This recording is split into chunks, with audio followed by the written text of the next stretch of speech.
Okay.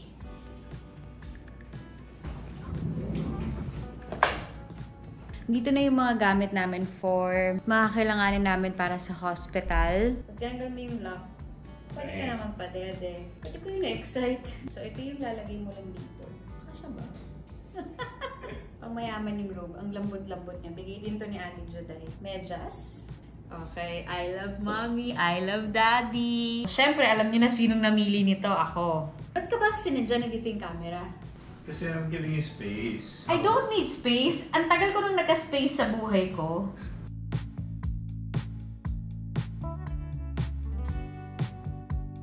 Ipapakita ko sa inyo kung ano ang laman ng aming go bag. Unahin ko na yung mga underwear ni Greg. So, pagkasama-samahin ko yung underwear niya and underwear ko. Isa, dalawa. Ang laki ng panty ko. Guys, panty ko. Parachute. Etong mga underwear na to, gift to ni Ate Juday. Meron silang katerno na pantulog and parang hospital gown na very personal. So, pwedeng yun yung gamitin mo kung ano yung preferred mo, diba? And here's to hoping naliliit ulit ang dede ko ng ganito. Sa ngayon, isa pa lang ang kasya. Here's to hoping talaga na kumasya siya. Pero sabi nila, lalaki pa daw lalo yung boobs mo pagkapanganak mo. Ano tawag dito? Maternity bra? Breastfeeding bra? Nursing bra. Nursing bra. Kasi tinatanggal mo na lang siya dito. So, nakasuot siyang ganyan. Pag tinanggal mo yung lock, pwede ka na magpadede. Pwede ko yung na-excite. Bam! And meron din akong nakuha sa Amazon. Nakuha to ni Greg. So, ito yung lalagay mo lang dito. Kasya ba? Kasya ba?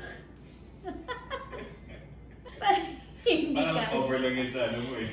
Parang nipple tape yung nangyari. So, ito po ang nipple tape / milk catcher. Sasuluhin niya yung mga pag naglalactate ka na. So, ito, ilalagay ko na sa, ito ang hospital bag ko. So, there, nandiyan na ang toiletries namin ng daddy. Naiwan ko yung socks. Nung nag-birthing class kami, sinabihan kami na okay na may dala kang socks kasi may baka ginawin ka dahil halos wala kang suot pag nanganganak ka. So, okay na ma-warm mo yung feet mo. So, meron kami niyan. Pero ito, ilalagay ko na sa labor kit. Nalalagyan ko ng socks. Meron din ako ditong mga oil, moisturizer, lip balm, nipple cream, alcohol, massage oil, deodorant, para kung bumaho ka na, kakairi mo, pwede kang mag-retouch.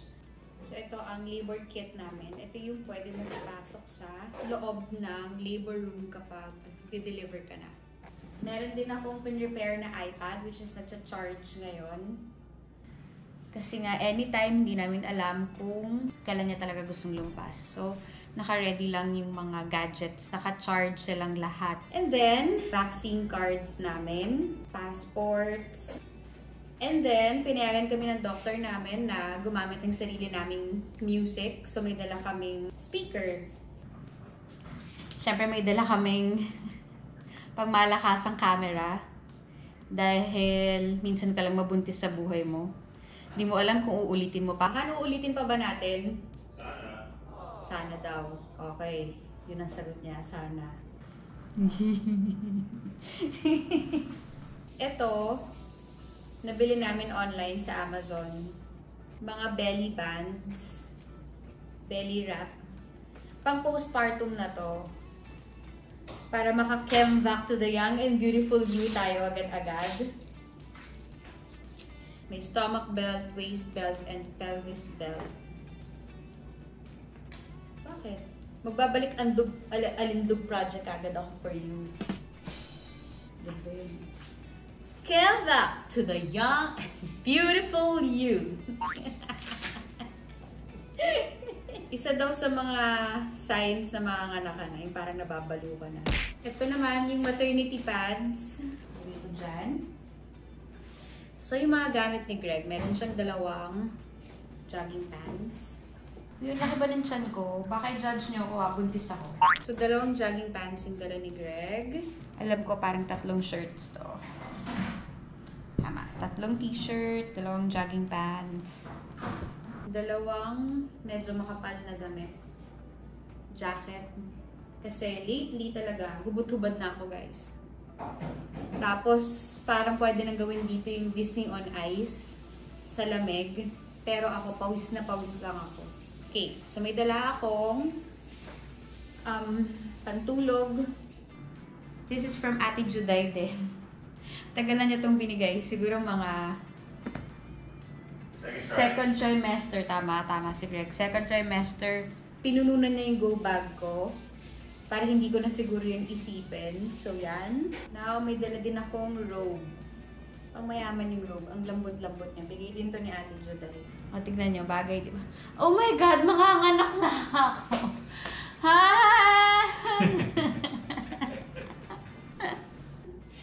So, ang ganda ng robe. Diba? While waiting for the baby, lakad-lakad kang ganun. Ang lambot-lambot niya sa katawan. Oh my God! Charot lang. Nakita ko na yung contraction face mo eh, so alam ko na yung seryoso. Ang hirap na niyang i-prank kasi gabi-gabi na ako nagkakaroon ng contractions. Hindi ako makausap pagka kaka-contractions ako. Uy, sweet lang yung mga sigaw ko ah. Ano yung mga sigaw? Aray! Okay. Paano? Don't talk to me. Oo, walang ganon. Walang ganon. Ano, mag-i-English ako habang nasasakta. Don't talk to me. Hindi ako yun. And then, itong nightgown. Bigay din to syempre ni Ting. Tama kayo. Ate Juday. So, ang sarap na meron kang Ate Juday sa buhay mo dahil aasikasuhin niya talaga lahat for you. Yan, pag uwi ka na, comfortable na pants and sweater. And then, isang komportableng dress. Nabigay ni Ninang Liza. Lipat ko na muna ito dito. Ito dito. So, we are aiming for a natural vaginal birth. Diapers na. Excited po ang jowa ko. Nandun na siya sa gamit ni baby. Di pa tayo tapos kay mommy. Zoe! Lagi nang naiisang tabi si mommy lately. Wala pa kay baby kagad. Sorry na. Mami na. Ikaw kay baby. Sorry na kay baby, naglambing. Sorry na. So, meron kaming haka and electric breast pump. Manual and electric. Okay, nandito na tayo sa exciting part. Ay, may dala pala akong laundry bag. Kasi ganyan ako talaga pag nagta-travel. Kasi malaki to eh. Diba? Kasya talaga lahat ng magiging laundry namin. Ayaw ko nagmi-mix yung malinis sa madumi. I'm making you a snack. You're making me a snack? Ano kaya yun?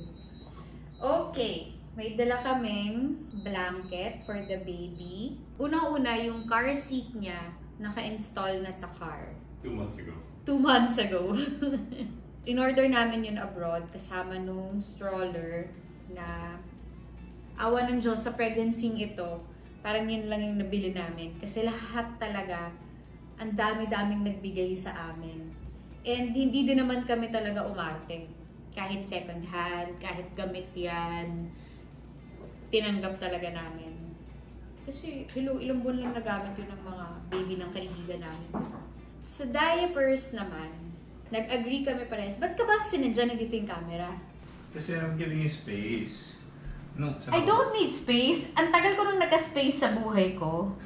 Saan ako pwesto dito? Upo lang. Sige. Magkakwentuhan tayo. Di ba lang, kwento natin sa kanila. Nag-compute kami and nag-isip kami ng, as nature lover, si Greg. Ako din naman nature lover. Naisip namin yung We asked trash, first. Yeah. yung magiging kalat na pwedeng ma-contribute namin sa Mother Earth pagka gumamit kami ng mga Like mga disposable diapers. On average, they're using 5 diapers a day. So Yes. times a month, that's like 150 diapers. 150 diapers sa isang buwan. So 1 times 12, that's 1,800 diapers. Not including the cost, pero yung amount of trash that Doon kami naging concerned talaga sa trash na makakontribute namin, which is not helpful talaga sa environment. So, bumili kami, nag-invest kami sa mga reusable diapers. Noong unang panahon ng tawag dito ay lampen. Ngayon, pina-social na lang siya, ginawa na lang talaga siyang reusable diapers, which is hindi namin dinala dito sa Manila. Kasi literal talagang kaming dalawa lang dito. Yeah. So, parang naisip namin, sa first month ni baby, hindi pa namin kayang i-apply yung ganong method. But, kapag nakapag-adjust na kami, for sure, yun ang gagawin namin. We're gonna use this first. When we're comfortable na and used to what we need to do, we'll convert or switch over to reusables. So, i-apply din namin na talagang mga washcloth, lampen, na nakababad sa maligamgam na tubig ang panglilinis namin kay baby na may konting alcohol. So, yan ang mga dala namin. May dala akong 5 pirasong damit. So, meron kaming pa long sleeves. Pinapili ko ang daddy ng mga gusto niyang tsura ng damit. Sa pang long sleeves. Mga nabili ko to sa States. So, pati yung mga damit niya, nautical pa rin yung theme. And, meron kaming sando. Yung pag-uwi niya, baka lamigin siya dun sa napakalamig na place. Guys, ang lamig ng delivery room. Na-tour na kasi namin yun eh. Siyempre, lamig na lamig si Greg. Init na init ako. Yeah, apparently it has to be really cold to keep the bacteria out and di pwedeng i-adjust yung temperature. So, pack something warm. I did that. And then, Swaddle. Isa na lang yung dinala ko kasi parang sa pangtulog lang naman niya ito gagamitin. Mitts, diba? Yes, may dala kaming mitts. Diba lagi siyang excited? Hinahanap na yung mga wala pa. Sanitizer, may nilagay na ako dito. Medyas. Oh, may I love mommy! Wait, nasa niyo na. Ito, I love daddy! Ito, 50% mommy, 50% dad. Okay, I love mommy, I love daddy. Okay, malinaw ah. Malinaw, parehas kaming mahal. And 50-50. Ito, 50% mom, 50% dad. So, syempre, alam niyo na sinong namili nito. Ako. Meron kaming mittens. Alam mo nyo, nabili ko lang to online. Bird cloths.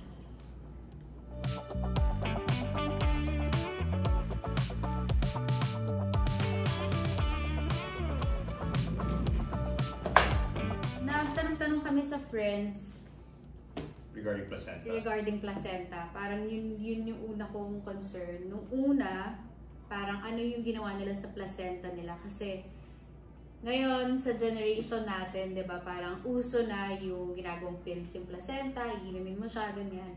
But most of my friends, nung tinanong ko sila, hindi nila yun ginawa. Ang sinagot nila sa akin, nag-cord banking sila. Cord banking and cord lining. So, nag-konting research, kinausap namin yung OB-GYN namin. So, that's when we found Cord Life. Yes, refer na kami sa Cord Life.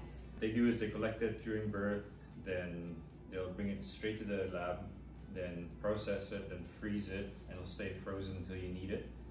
And what I think sold us on the idea is during the time that they're processing it, they'll get a little bit of blood, and then they'll test the blood of the baby and see if there's any complications that would happen to the baby in the future, which is kind of like really beneficial, we thought. So, Yeah, kung magkakaroon mo siya ng ADHD, autism, autism, yeah. para din maging prepared tayo, di ba? Kung ano yung mga next steps na dapat mong gawin kung magkakaroon pala ng ganun yung anak mo. So, isa yun sa mga nagustuhan namin sa kanila. That's the same thing with blood banking and cord lining. Yung cord lining naman is yung mismong umbilical cord nyo ay i-store din nila. I suppose we should say this disclaimer. A lot of this is still under research and clinical trials, but it's the only time you could harvest it is during birth. So that's what we're banking on, is that we have it stored now, and then if they find anything useful in the clinical trials, at least we already have it stored. It's an investment, really. Tsaka hindi naman siya ganun kamahal. Yeah, it's reasonable. And Yes, reasonable siya. Like, the benefits sa outweigh the ngayon, risk parang nasa mga 10,000 pesos. per year storage. Yes, per year ang storage niya. So, Not including the collection fees and everything like that, which was all very reasonable still for what we were benefiting from it. yes. So, sa amin, it's a yes for us. So, kung kayo, nag-iisip kayo, kung pregnant kayo at nag-iisip kayo, kung gagawin nyo ba to or hindi. Kung gusto nyo ng advice namin, gawin nyo kasi wala namang mawawala. Kung maging advanced tayo, pangunahan natin, di ba? Magkaroon tayo ng mga Ailments? magkaroon tayo ng mga ailments, hindi natin iniisip na magkakaroon tayo. Tapos sabihin ng doktor, di ba, nag-cord banking ba kayo or nag-cord lining ba kayo? Kasi yun baka pwedeng makatulong, di ba? Tapos nang hinayang tayo kasi hindi natin in-avail. So, para sa amin kasi, okay naman siya. May mga tabi naman kaming ipon, so bakit hindi, di ba? Yeah. And don't take our word for it. Do your own research because that's what we did. And we learned a lot. Hindi lang na masabi kasi ang dami. But yeah, it's pretty worth it. So yes, kailangan namin siyang dalhin sa go bag namin dahil pagkapanganak, diniscuss na namin to with our OB and alam na ng OB ang gagawin niya. So yan ang aming dadalhin sa hospital. Hindi naman mukhang dala namin yung buong bahay namin, di ba? Talagang nag-research ako, ayoko yung parang ang dami-dami namin dala. Dalawang suitcase. Sana isa lang. O siya, manganganak na yata ako. Bye!